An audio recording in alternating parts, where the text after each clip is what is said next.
벚꽃 필 때까지 웃음꽃 금융주 더블 배당 노려라. 지난해 연간 실적 발표 시즌이 도래하면서 결산 배당금을 확정해 발표하는 기업들이 나타나고 있다. 꾸준한 주주 환원 흐름 속에 배당금을 확정한 후 배당 기준일이 오도록 배당 절차를 바꾼 기업들이 많아 연초 주가 흐름에도 영향을 주고 있다. 분기 배당과 겹쳐 더블 배당 가능성까지 나타나면서 배당률이 높은 배당주, 특히 금융주에 대한 관심이 커진다. 29일 주식시장에서 주요 은행 지주, 보험, 증권주들은 일제히 상승했다. 하나금융지주가 전거래일 대비 3.46% 올랐고 KB금융도 3.35% 상승했다. 신한지주와 우리금융도 각각 1.76%, 2.67% 올랐다. 증권주, 보험주들이 대부분 오름세를 보이면서 증권업, 보험업 중지수도 각각 1.79%, 3.46% 상승 마감했다. 최근 배당 등 주주환원 기대감이 반영되면서 금융, 증권, 보험주들이 상승세를 이어가고 있다. 이날을 포함해 지난 한 주 하나금융, KB금융 등은 12% 넘게 상승했고 신한지주, 우리금융도 각각 10%, 7% 올랐다. 같은 기간 자사주 매입 결정을 한 미래에셋증권은 18.6% 상승했고 삼성생명과 한화생명도 8%, 14%씩 올랐다. 연초 부진한 시장 상황에서 충당금 부담, 이익 환원 이슈로 인한 실적 우려 등으로 약세를 보여왔던 금융주들은 배당 기대감, PBR 가치 제고 가능성 등의 영향으로 주목받고 있다. 특히 나홀로 약세를 보여왔던 주식시장이 반등하는 과정에서 기관, 외국인들의 매수세가 집중된 영향도 있다. 최근 일주일간 4대 은행주에 대한 기관 순매수, 외국인 순매수 규모는 각각 693만 주, 591만 주를 기록했다. 금융주들은 이번 주 금융지주 실적 발표 이후 결산 배당금을 공시할 것으로 보인다.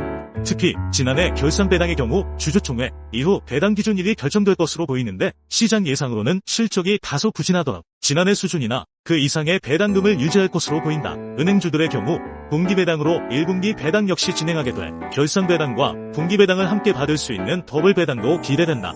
김정윤 대신증권연구원은 올해부터 개선된 방식으로 결산 배당이 시행되면서 3월 주주총회 이후 주주 명부를 확정하게 돼 4대 금융지주사들은 결산 배당과 분기 배당이 맞물리며 배당 투자 매력도가 확대된다고 설명했다. 금융당국이 코리아 디스카운트 해소를 위해 저PBR 기업들의 밸류업을 요구하고 나선 것도 영향을 줬다.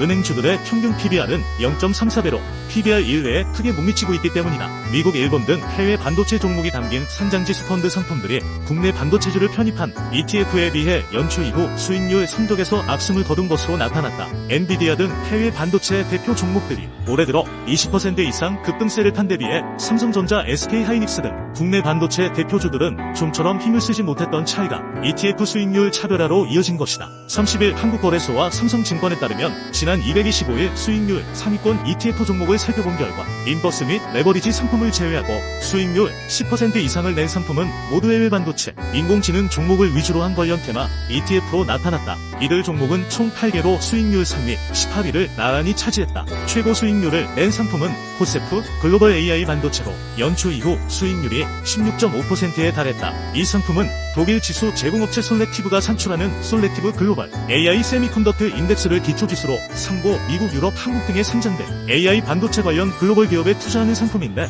AMD, 엔비디아, TSMC의 편입 비중이 60% 이상이다. 이어 하나로 글로벌 반도체 탑10 솔렉티브, 코덱스 미국 반도체 MV, 에이스 글로벌 반도체 탑4 플러스 솔렉티브 등도 10% 이상의 수익률을 뽐내며 나란히 24위에 올랐다. 5위 역시 일본에 상장된 반도체 산업 관련 종목에 투자하는 타이거, 일본 반도체 팩트셋이 차지했다. 반면 똑같이 반도체 AI를 테마로 ETF라고 국내 관련 종목 위주로 담은 ETF 상품들은 부진한 수익률을 나타냈다. 포커스 AI 코리아 액티브, 타이거 AI 코리아 그로스 액티브, 에이스 AI 반도체 포커스 등을 비롯해 국내 투자용 AI 반도체 ETF 상당수는 월간 수익률이 마이너스를 기록했다. 코덱스 AI 반도체 핵심 장비, 서울 반도체 소부장 FM 등 일부가 플러스 수익률을 내기는 했지만 한 자릿수에 그쳤다. 이 같은 성적차는 국내외 반도체 AI 종목 간 수익률 격차에 따른 현상이다. 실제 AMD의 경우 지난해 말 147.41달러에서 지난 26일 기준 177.25달러로 20.2% 올랐고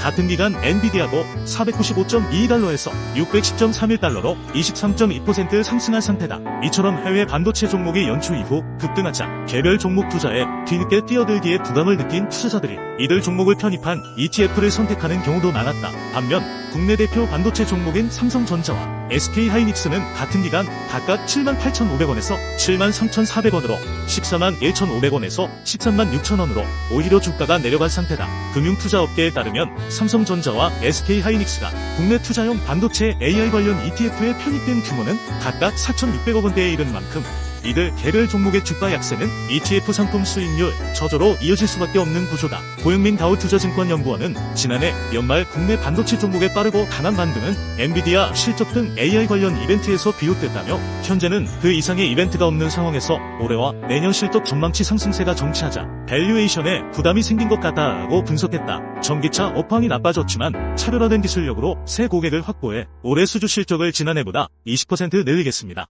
2030년에는 매출 1조 원을 달성하겠습니다. 김종성 엠플러스 대표는 최근 서울중무구 서울경제신문 본사에서 진행한 인터뷰에서 배터리 시장에서 토탈 솔루션 프로바이더로 도약하겠다며 이같이 밝혔다. 2003년 설립된 엠플러스는 충북 청주에 본사, 공장을 둔 2차전지 장비 전문 제조 강소기업이다. 글로벌 배터리 셀 제조사를 대상으로 자동화 생산 솔루션을 공급한다.